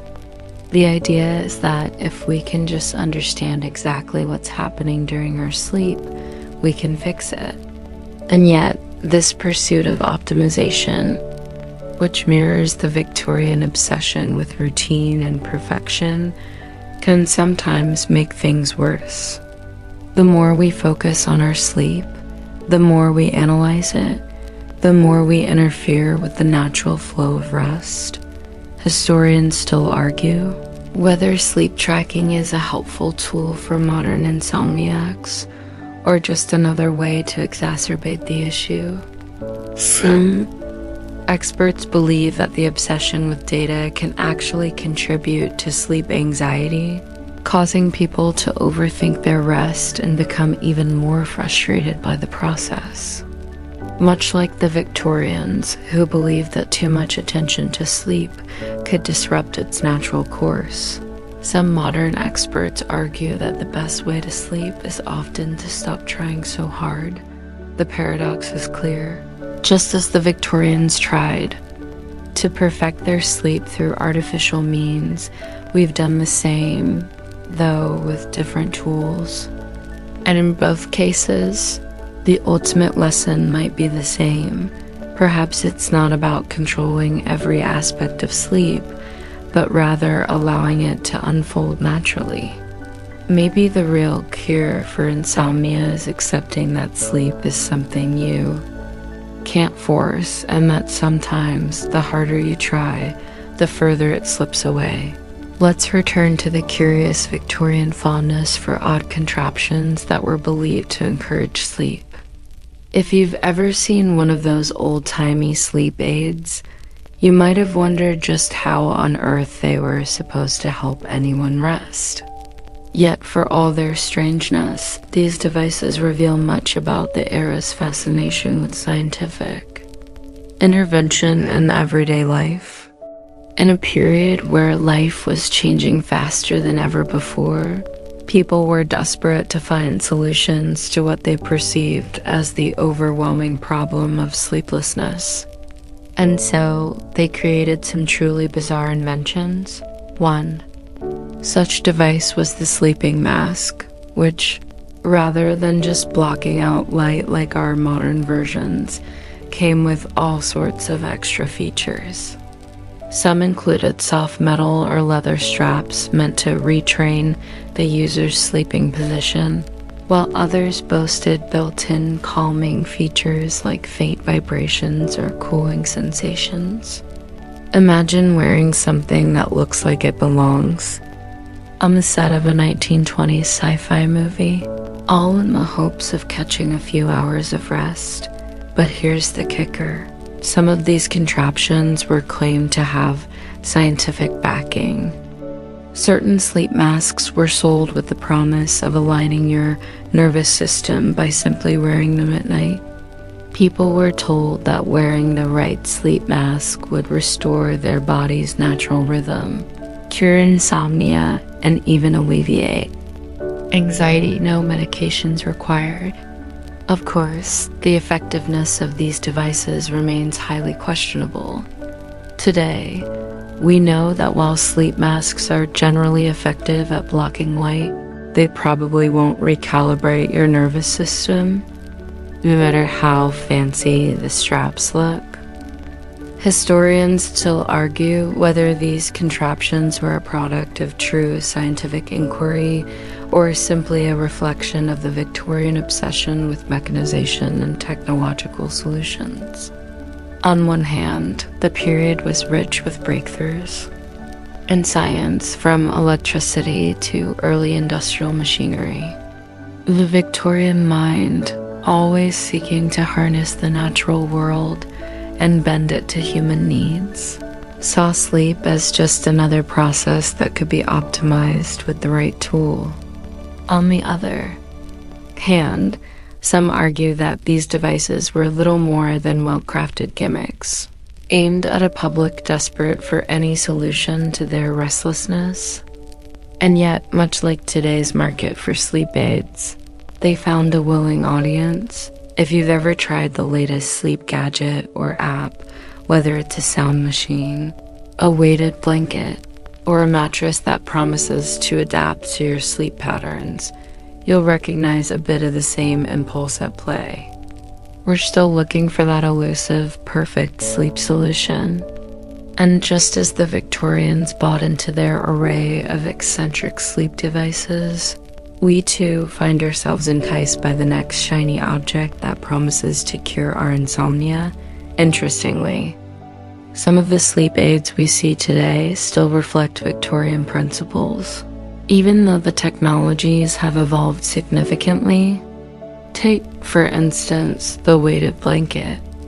Though they're very much a modern product, the principle behind them dates back to the Victorian era's obsession with physical pressure as a soothing force. In Victorian times, pressure was often applied in various forms, whether through tight-fitting nightcaps, heavily weighted blankets, or even machines designed to apply constant pressure to the body to relieve anxiety. While modern science has shown that weighted blankets can help with anxiety and sleep disorders, the Victorian version was far more simplistic and likely far less comfortable than in fact. Many of these early sleep inventions were not designed with comfort in mind at all. The Victorian era was, after all, an age where discomfort was often seen as a necessary part of self-improvement. A certain level of austerity and self-discipline was expected, and these sleep contraptions were no exception. You might have to suffer a bit in order to get that coveted rest, but the belief was that the discomfort would ultimately lead to long-term benefits. This mindset mirrored much of the period's approach to health. Endure a little pain now, and reap the rewards later. Yet, despite the sometimes uncomfortable nature of these sleep devices, there was a certain charm to the way the Victorians approached insomnia. Unlike our modern obsession with medication and quick fixes, they took a more holistic, if somewhat eccentric view of health. They understood that sleeplessness wasn't just a physical issue, but a mental and emotional one as well. They didn't just throw drugs at the problem. They experimented with different methods, hoping to find something that would help not just the body, but the mind as well. And in some cases, their attempts to cure insomnia were surprisingly effective. Take, for instance, the sleep cure that involved the combination of soft music, gentle rocking, and the complete absence of light. This treatment, which was popular among wealthier Victorians, is now known as the sleeping chamber, and it was often built with extreme attention to detail. The rooms were designed to be as quiet and dark as possible, sometimes with music playing softly in the background to soothe the sleeper's mind. The rocking element was particularly interesting. Gentle rocking has been shown in modern studies to have a calming effect on the brain, helping it to shift from an alert state to a more relaxed one. In this case, the Victorians' instinct to create a multi-sensory experience of calm was far ahead of its time. Historians still debate whether these sleeping chambers were purely for the rich and famous, or whether they were a more widespread practice. Some argue that the notion of creating a controlled sleep environment was, in fact, quite progressive for its time, an acknowledgement that sleep was a complex, multifaceted issue that couldn't be solved with a single pill or remedy. Others point out that the practice was likely reserved for a privileged few, as the idea of a dedicated sleep room would have been impossible to replicate in the average Victorian household. But regardless of the exclusivity of these sleeping chambers, it's worth noting that the Victorians were among the first to recognize that sleep, like many aspects of health, needed to be treated as a system. It wasn't just about one single cure or remedy, but about addressing the entire body and mind to help induce rest. Today, we're slowly coming back to this holistic understanding of sleep, though. Of course, the tools we use are different. What's interesting is that despite all their creativity and innovation, the Victorians never quite cracked the code. On insomnia, the odd contraptions in herbal teas may have provided temporary relief, but they weren't long-term solutions. This speaks to the larger issue of sleep itself, how elusive it can be, even when we think we're doing everything right. It's not just about creating the perfect environment, taking the right herbs, or using the right gadgets. It's about the mind finding its way to rest, which remains as difficult today as it was back in the days of lettuce tea and contraptions. Historians still argue whether the Victorian search for a sleep cure was a sign of their era's scientific curiosity or a symptom of an anxious, overstimulated population. Either way, their legacy lives on through our modern sleep aids, gadgets, and yes, even in our own search for that perfect night's rest. As we approach the final stretch of our journey through the curious world of Victorian insomnia cures, let's pause for a moment to reflect on one of the most important and often overlooked factors in the Victorian approach to sleep: psychological pressure. Yes, in a time when life was hectic, noisy, and at times downright exhausting, many people believed that sleep problems were not just a result of physical or environmental factors, but were also deeply tied to the psychological burdens of daily life. It's easy to imagine the Victorian mind being under constant stress, social expectations, financial instability, industrialization, the rise of the middle class, and endless demands of family life. In fact, the Victorians were, in many ways, the first to recognize how pervasive and all-encompassing stress could be. The stress of societal pressure, societal expectations, and just plain worry about the future was so pervasive that many felt it was their duty to solve their own problems. But of course, even if you tried to keep everything together on the surface, your mind would still find a way to unwind at night.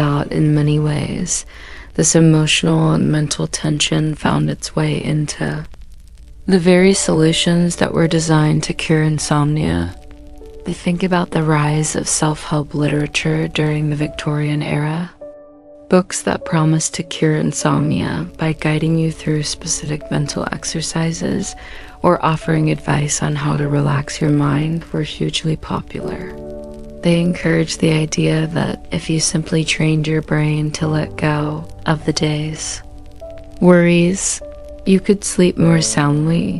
One of the more intriguing and somewhat humorous psychological remedies that came into vogue during this period was the mental distraction technique.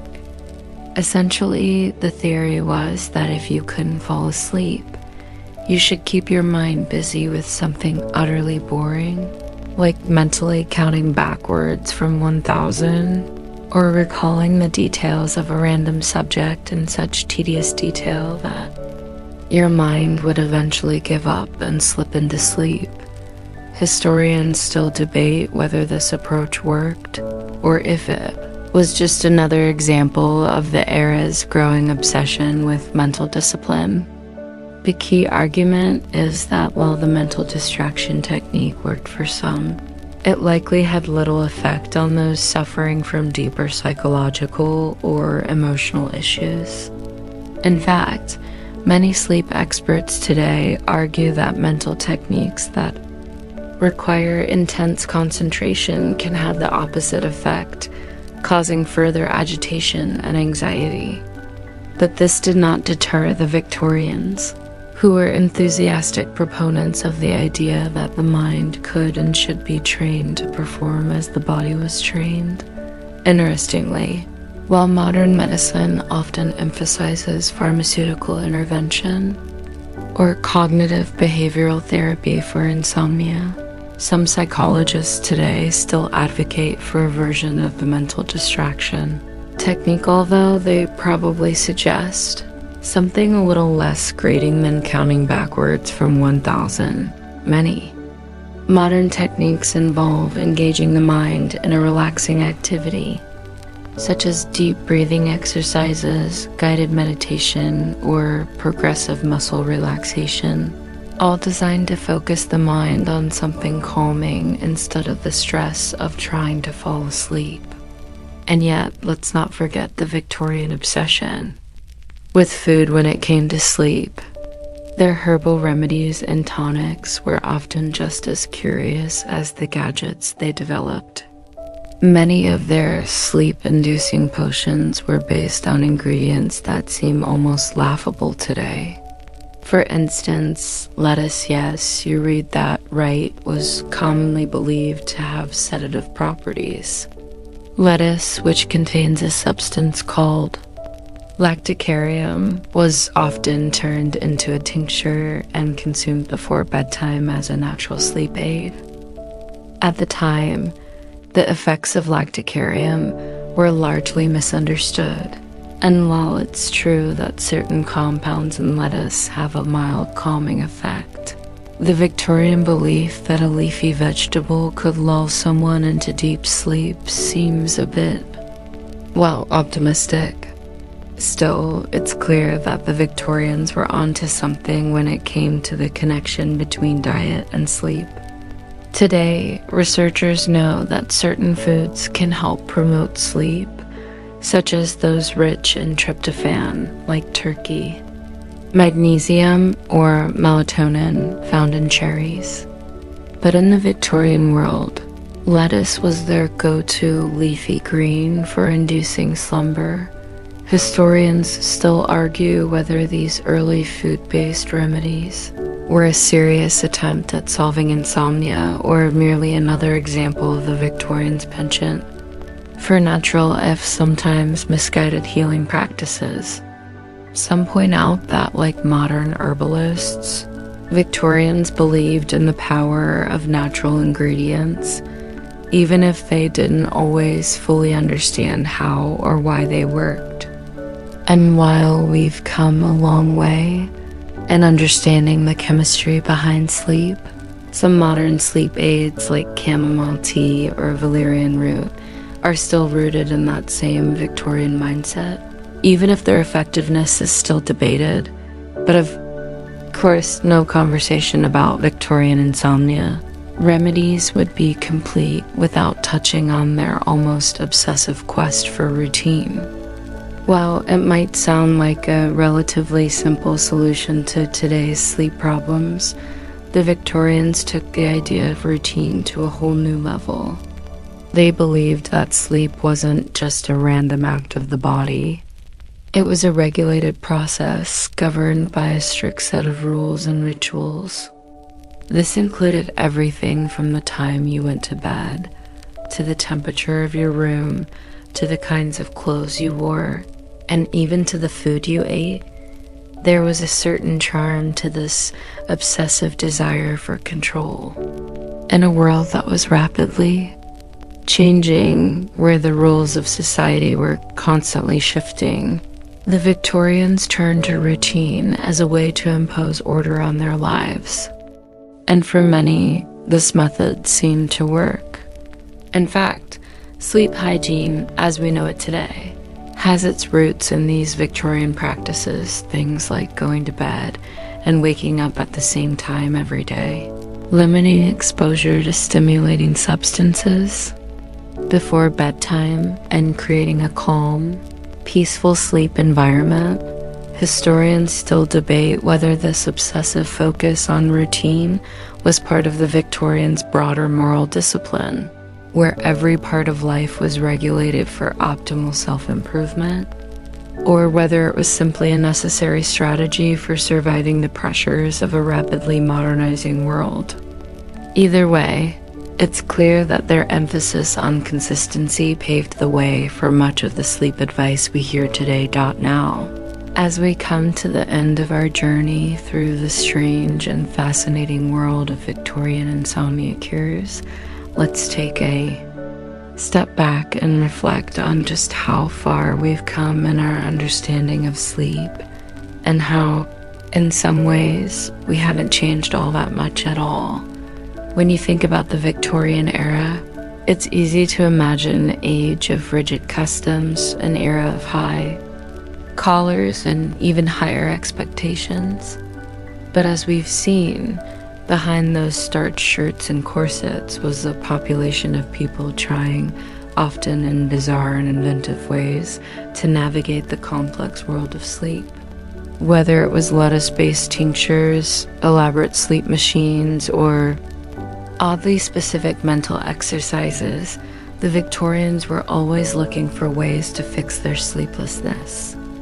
And in many ways, their solutions were a reflection of the era's relentless quest for control over the body, over the mind, and even over nature itself. But here's the funny thing. For all their creativity and experimentation, the Victorians were not that different from us.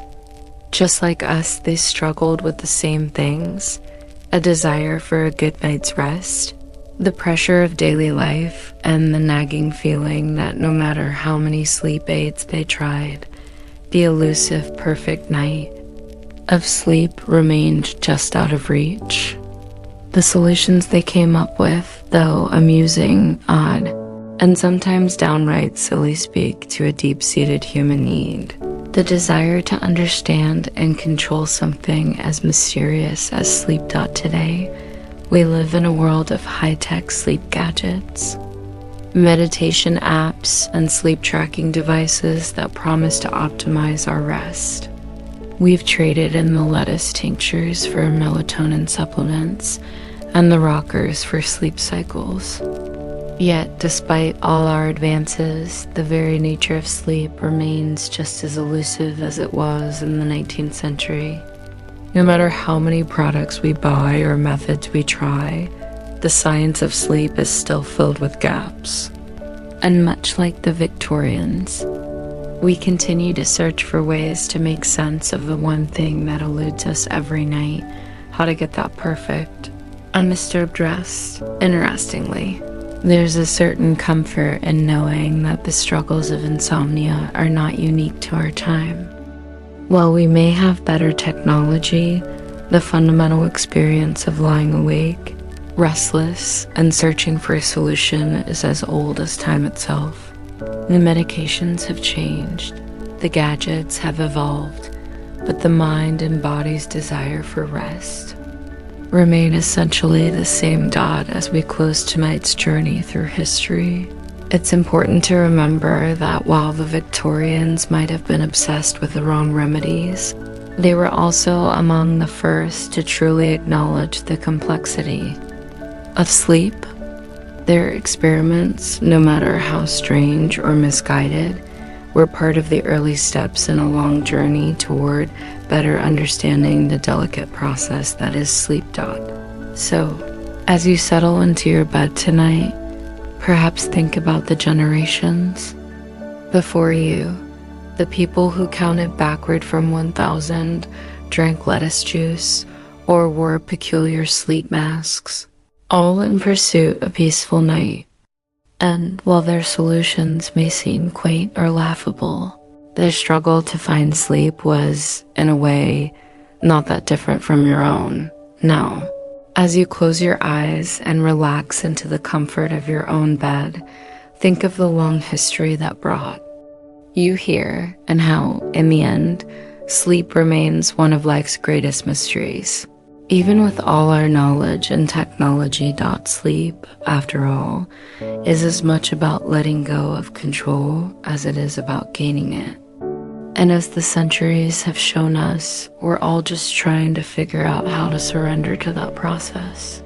Remember, it might not be lettuce or mental distractions that give you rest tonight, but sometimes it's in embracing the simple, quiet moments that sleep finally comes naturally. End of script. Sweet dreams.